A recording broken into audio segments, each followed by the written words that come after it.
I'm Ashkay Holm, your chief makeup artist, and I'm gonna show you how to get this sultry smoky eye. So I'm just going in with the shade Flesh. This literally looks like your skin tone, and I'm just pressing this into the eye, and I feel like you really just wanna press and sweep the entire way, and you can also bring this into the crease as well. I also like to make circular motions and kind of round this out in the inner corner of the eye.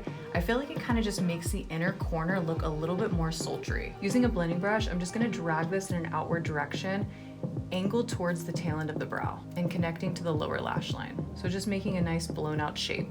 This really just helps to elongate the eye. Taking the dark brown matte shade from this palette, I'm just using a small flat dense brush and I'm dragging this along the outer corner of the lash line.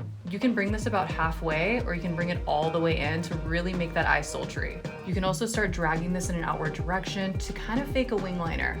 Now I'm just gonna slowly start patting this in towards the inner corner of the eye. I'm keeping it relatively close to the lash line because I wanna make sure this goes from thin to thick. The best part about a smoky eye is that it doesn't need to look perfect. I think the smudgier the better.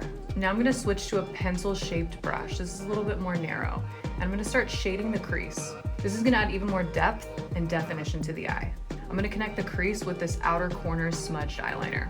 The shape of the sultry eye actually works for all eye shapes, especially hooded eyes. If you have hooded eyes, it's actually best to keep your eyes open while blending because you wanna make sure that you bring your crease even higher than your natural crease. If you're ever having trouble blending that dark shade in the crease, just go back in with that transition shade and it just softens up the entire look. Smoky eye pro tip, you always wanna have clean blending brushes on hand so you can go back over your work and just softly start blending out these edges.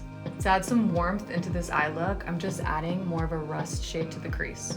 To make this smoky eye pop even more, I'm just gonna go back over this smudgy eyeliner that I've already created just to deepen it up. It wouldn't be a smoky eye if I didn't wrap the darker shade around the lower lash line.